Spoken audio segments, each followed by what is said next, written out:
Você já sentiu que quanto mais tenta impressionar, menos consegue? Que existe um esforço visível no seu jeito de conversar, de se conectar, que acaba afastando as pessoas em vez de aproximá-las? Muito do que você aprendeu sobre atração pode estar fundamentalmente equivocado. Técnicas de sedução, frases prontas, jogos psicológicos. Isso pode, na melhor das hipóteses, conseguir um número de telefone, mas jamais criará fascínio real. Fascínio real vem de algo muito mais profundo. Algo que os grandes filósofos da história compreenderam séculos antes da era dos mentores de relacionamento. Existe um segredo para a atração que não está em técnicas, mas em uma sabedoria milenar. E esse segredo revela que o verdadeiro magnetismo não vem do que você faz, mas de quem você escolhe ser. Hoje vou te entregar as 8 chaves filosóficas para destravar esse magnetismo genuíno. E eu te prometo, ao final deste vídeo, você não terá apenas dicas, mas um novo mapa para a sua própria existência. Olhe ao redor em qualquer ambiente social. A pessoa mais desesperada da festa frequentemente vai embora sozinha. Enquanto isso, alguém num canto, conversando naturalmente, sem esforço aparente, desperta uma curiosidade silenciosa e poderosa. Por quê? O filósofo existencialista Jean-Paul Sartre tinha um nome para isso: má fé. Viver em má fé é viver uma representação, não uma existência. É ser o ator de si mesmo. Você conhece o tipo. Conta piadas ensaiadas, usa frases que viu na internet, força situações para parecer interessante. E quanto mais força, mais óbvio fica que está forçando. As pessoas sentem essa dissonância instantaneamente. Não é um cálculo consciente. Mas o cérebro humano é uma máquina de detectar inautenticidade. Sartre revelou que vivemos em uma tensão constante entre a nossa genuinidade e as máscaras sociais que nos pedem para usar. Quando escolhemos a representação, nos tornamos previsíveis, calculáveis. E a previsibilidade é o veneno da atração. A pessoa autêntica, por outro lado, é um mistério. Você nunca sabe exatamente o que ela vai dizer ou fazer. Não por ser instável, mas por responder ao momento real, não a um roteiro mental. Genuinidade gera curiosidade. Representação gera tédio. Cada um dos princípios que vamos explorar agora é uma ferramenta para destruir essa representação e construir no lugar dela um caráter magnético. Vamos começar com o próprio Sartre. A primeira dica é: assuma a responsabilidade total. Sartre acreditava que a autenticidade começa com uma escolha radical. Assumir 100% de responsabilidade por quem você é e pelo que você faz. Mesmo nas piores circunstâncias, você sempre tem a liberdade de escolher sua resposta. Pense neste exemplo poderoso. Durante a ocupação nazista da França, Sartre foi feito prisioneiro de guerra. Suas circunstâncias eram as piores possíveis. Ele não tinha controle sobre onde estava, o que comia ou o que aconteceria com ele, mas ele percebeu que ainda tinha uma liberdade que ninguém poderia tirar, a liberdade de como ele interpretaria e responderia àquela situação. Dentro do campo de prisioneiros, ele organizou grupos de resistência, escreveu textos clandestinos, transformou cada pequena escolha num ato de rebeldia e afirmação da sua existência. Ele não se via como uma vítima passiva do destino. Ele se via como um agente livre, mesmo acorrentado. Agora, traga isso para a sua vida social. Você pode culpar sua timidez na genética. Pode dizer que não consegue conversar porque não teve uma boa educação. Pode justificar sua falta de confiança com traumas do passado. E essas coisas podem até ser verdades factuais. Mas para Sartre, elas não são desculpas. São apenas as circunstâncias sobre as quais você tem o poder de escolher sua resposta. No momento em que você para de se ver como um produto das suas circunstâncias e começa a se ver como o arquiteto da sua experiência, sua energia muda completamente. Você para de desperdiçar poder mental reclamando e começa a investir. esse poder criando pessoas que assumem responsabilidade total, irradiam uma confiança que é impossível de fingir. Elas não estão desesperadas por aprovação, porque a aprovação mais importante, menos a delas mesmas, já foi conquistada. Essa mentalidade elimina a necessidade, o desespero. E a ausência de desespero é a base para o nosso segundo princípio, uma ideia paradoxal que o filósofo Albert Camus compreendeu ao observar o absurdo do comportamento humano. A segunda dica é: deseje menos, atraia mais. Existe um princípio quase cruel na psicologia humana que Camus identificou. Quanto mais você quer algo, menos provável é que você o consiga. E quanto menos você precisa de algo, mais ofertas recebe. Nós desejamos aquilo que nos resiste. O que vem fácil demais perde o valor instantaneamente. Pense na última vez que alguém demonstrou interesse excessivo em você. Mensagens constantes, disponibilidade total, concordância com absolutamente tudo.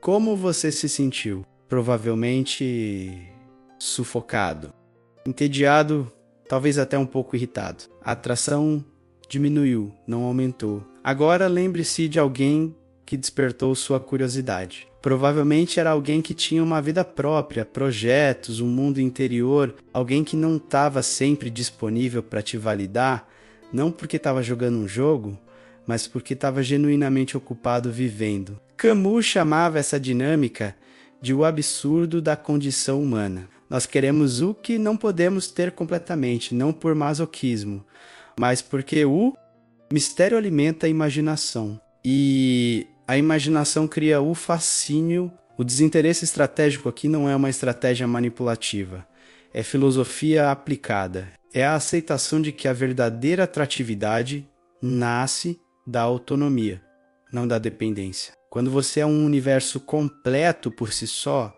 sua presença se torna um presente, não uma súplica. Para chegar a esse estado, Camus sugere uma espécie de morte simbólica, né? Ele mesmo passou por isso. Quando contraiu tuberculose aos 17 anos, a proximidade da morte o forçou a questionar tudo. Por que ter medo de rejeição se a vida era tão frágil? Por que se preocupar com a aprovação social diante do abismo? Você também precisa passar por essa morte simbólica. Deixar morrer a versão de você que vive com medo, que se tortura pensando no que os outros vão pensar, que precisa de validação externa para se sentir bem. No lugar dela, nasce alguém que é completo. Alguém que não busca no outro o preenchimento de um vazio, mas o compartilhamento de uma plenitude. Desapego emocional gera magnetismo. Necessidade emocional gera repulsa. E essa coragem de morrer simbolicamente nos leva diretamente ao próximo filósofo,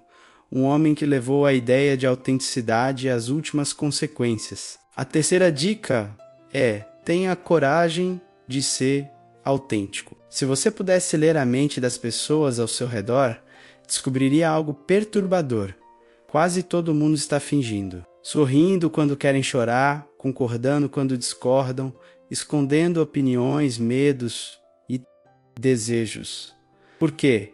Medo do julgamento, do conflito, da rejeição. Friedrich Nietzsche se enfrentou essa mesma escolha de forma radical. Aos 24 anos, ele era um professor universitário respeitado, um prodígio acadêmico com uma carreira brilhante e garantida pela frente. Vida estável, aprovação social, tudo que a sociedade diz que deveríamos querer. Então ele fez algo que chocou a todos, abandonou tudo, largou a cátedra, rompeu com a filosofia tradicional e começou a escrever coisas que ele sabia que seriam controversas, impopulares, até perigosas. Ele fez isso porque reconheceu que viver a vida que os outros esperavam dele não era viver. Ele chamou esse processo de tornar-se quem você é. Isso não significa ser um rebelde sem causa ou um grosseiro gratuito. Significa ter a coragem de expressar suas opiniões reais, mesmo que elas incomodem. Falar sobre suas paixões genuínas, mesmo que ninguém mais se interesse. Mostrar seus gostos, mesmo que sejam diferentes. As pessoas sentem Essa coragem, imediatamente, não é o que você diz, é como você diz. Não é a sua opinião, é a coragem de tê-la. Quando alguém fala algo em que realmente acredita, com convicção, mesmo que você discorde, algo em você se acende. Respeito, curiosidade, admiração. Isso é o que chamo de vulnerabilidade controlada. Não a vulnerabilidade desesperada que pede validação, mas a vulnerabilidade corajosa que diz: este sou eu, com minhas ideias, minhas paixões e minhas esquisitices. Aceite ou não. Esse tipo de honestidade é um filtro poderoso. Afasta as pessoas que não ressoam com você e atrai magneticamente aquelas que, sim. E se você acha que isso é poderoso, o que vou te mostrar agora sobre as partes de você que você mais esconde vai mudar completamente como você vê a si mesmo. A quarta dica é: aceite sua completude, não a perfeição.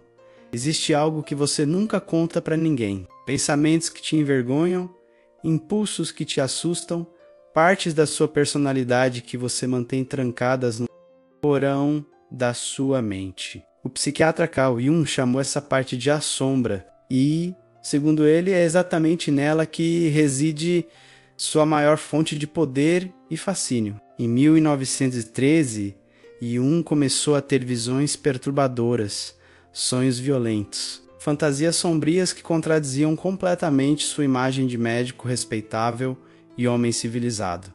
Ele poderia ter reprimido tudo isso. Em vez disso, fez algo revolucionário. Começou a conversar com essas partes rejeitadas de si mesmo. Ele criou um diário que mais tarde se tornaria o famoso Livro Vermelho, e nessas páginas ele dialogava com seus demônios internos, não para se livrar deles, mas para integrá-los. Ele descobriu que suas partes mais sombrias continham uma energia, uma criatividade e uma autenticidade que ele havia sufocado na sua tentativa de ser bom e apropriado.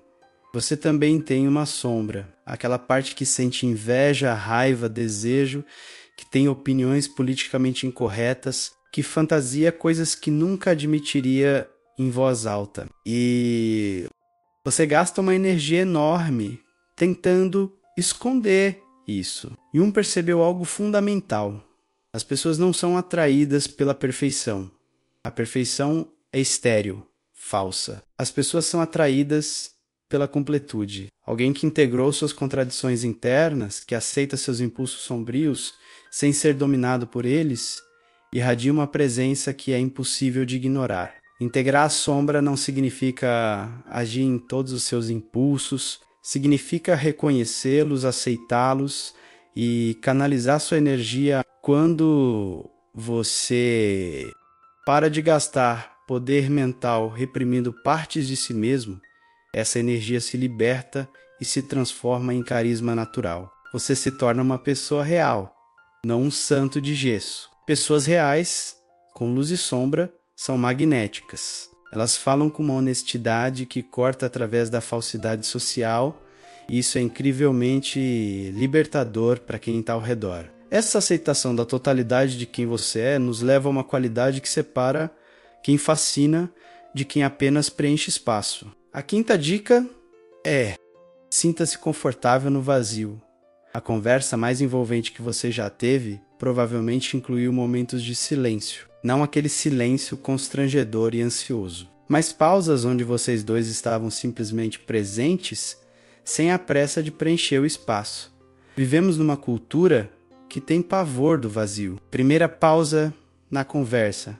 Alguém puxa o celular. Primeiro momento de tédio, buscamos um estímulo, como se o silêncio fosse uma ameaça que precisa ser neutralizada. O filósofo Ludwig Wittgenstein compreendeu algo profundo sobre isso. Ele podia passar horas caminhando em silêncio, apenas observando, e quando finalmente falava, suas palavras carregavam um peso que vinha exatamente desse vazio anterior. Ele reconheceu que o silêncio não é a ausência de comunicação. É a fundação de toda a comunicação real. Quando você está confortável com as pausas, você comunica, sem palavras, que não está desesperado para impressionar. que não precisa da validação constante do outro, que está confiante em sua própria presença. Isso permite que você escolha as palavras certas, em vez de apenas jogar palavras fora para preencher o tempo.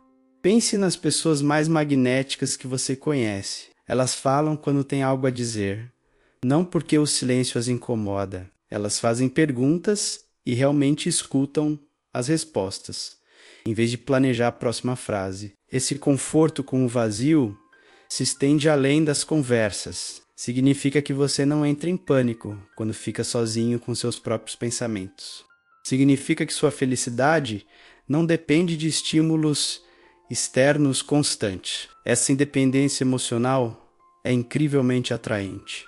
Sua presença se torna mais densa, mais real. As pessoas sentem que podem relaxar ao seu lado porque você não está exigindo nada delas. Você está simplesmente sendo. E esse ser tem tudo a ver com o nosso próximo princípio, que é, talvez, o mais sutil e mais poderoso de todos. A sexta dica é: esteja onde você está. Pare por um instante. Sinta seus pés no chão. Note o ritmo da sua respiração. Perceba os sons sutis ao seu redor. Você acabou de experimentar algo que a maioria das pessoas raramente vive. Presença real. A grande maioria de nós anda pelo mundo como fantasmas, fisicamente presentes, mas mentalmente a quilômetros de distância, planejando o futuro, remoendo o passado, vivendo em qualquer lugar, exceto no único lugar que realmente existe, o aqui e agora. Isso se reflete em como nos relacionamos. Conversas superficiais, conexões vazias. O filósofo Martin Heidegger passou a vida estudando o que significa realmente estar no mundo da Zen. Não apenas ocupar espaço, mas habitar conscientemente o momento presente. Quando Heidegger dava aulas, seus alunos relatavam algo estranho.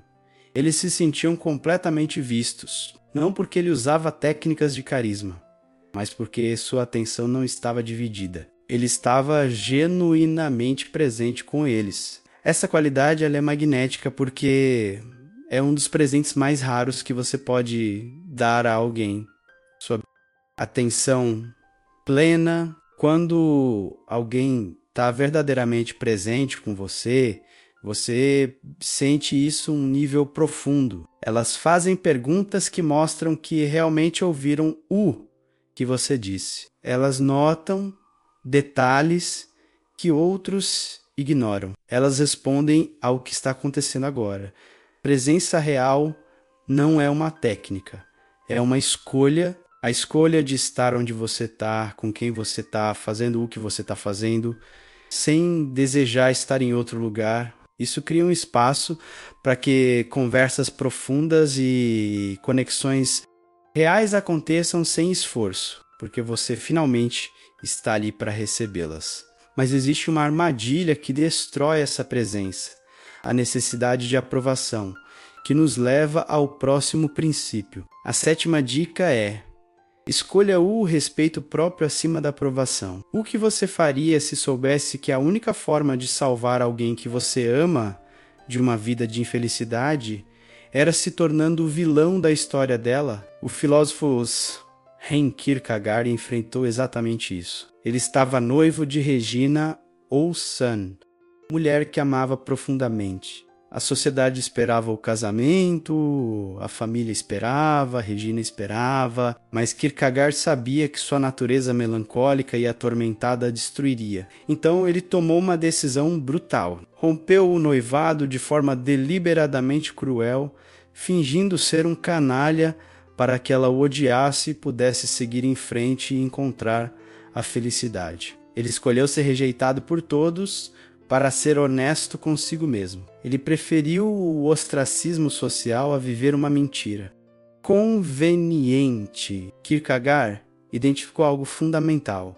Viver para a aprovação dos outros é a forma mais rápida de perder o respeito por si mesmo. E quando você perde o respeito por si mesmo, ninguém mais consegue respeitá-lo de verdade. Independência emocional não é frieza. É a coragem de fazer o que você acredita ser certo, mesmo que isso desagrade, mesmo que seja doloroso, mesmo que você seja mal compreendido. É escolher a genuinidade sobre a popularidade. E Kierkegaard nos ensinou outra coisa. Ele não fugiu da sua angústia e melancolia. Ele mergulhou nelas. Ele percebeu que essa angústia existencial, essa sensação de estar perdido, não era um defeito, era um sinal de profundidade. Pessoas que nunca sentem angústia são pessoas que nunca questionam nada, são previsíveis, rasas. Pessoas que abraçam sua angústia desenvolvem uma profundidade legítima que é impossível de fingir. Essa coragem de enfrentar a própria dor e a desaprovação dos outros nos prepara para o último e mais.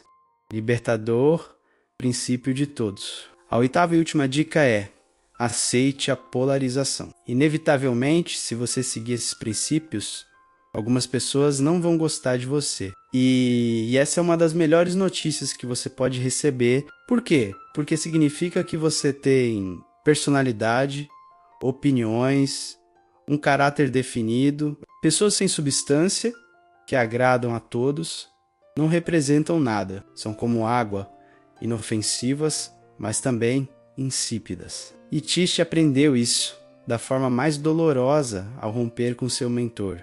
E figura paterna, Richard Wagner, por anos, Nietzsche suprimiu seus próprios pensamentos para agradar Wagner. O rompimento veio quando ele percebeu que estava se traindo, vivendo a vida intelectual de outro homem. Então ele começou a criticar publicamente as ideias de Wagner, não por crueldade, mas por honestidade intelectual.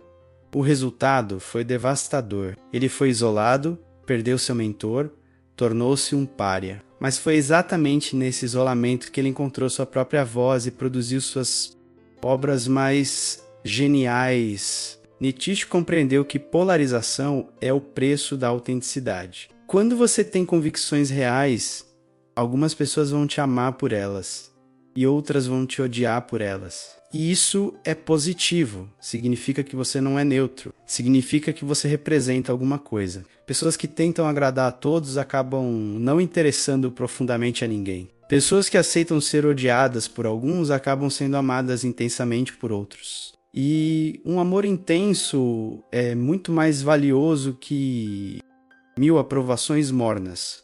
Sartre rejeitando a representação, Camus abraçando o desapego, Nietzsche se tornando quem ele é, Jung integrando a sombra, Wittgenstein dominando o silêncio, Heidegger cultivando a presença, Kierkegaard escolhendo a independência. Você não recebeu 8 técnicas isoladas, você recebeu os pilares para construir uma nova forma de existir. Pense numa obra de arte que te marcou profundamente. O que a tornou memorável não foi a perfeição técnica, mas uma combinação única de elementos, de luz e sombra, de harmonia e tensão, que criou uma experiência que só aquela obra poderia proporcionar. Pessoas verdadeiramente atraentes funcionam da mesma forma. Elas não seguem fórmulas, elas integram suas experiências, suas contradições, suas feridas e suas sabedorias em uma expressão única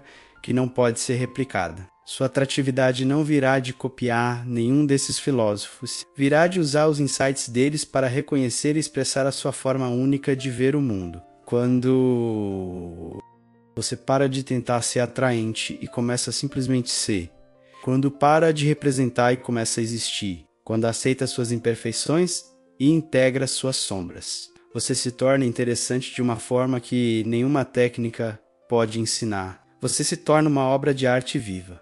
Não perfeita, mas original. Não calculada, mas espontânea. Não previsível, mas fascinante. As pessoas mais magnéticas do mundo não são as que seguem as regras da atratividade. São aquelas que se tornam as regras, sendo intensa e inegavelmente elas mesmas. Você tem tudo isso dentro de você, Sempre teve. A filosofia apenas te mostrou o caminho de volta para casa. Agora que você tem as ferramentas para construir seu caráter, O próximo passo é aprender a projetar essa nova autoridade no mundo. Clique no vídeo que aparece na tela agora. Nele você vai descobrir como aplicar princípios maquiavélicos para desenvolver uma presença e uma autoridade natural que fazem as pessoas te respeitarem instantaneamente, antes. Mesmo que você diga uma palavra, clique agora e continue sua jornada.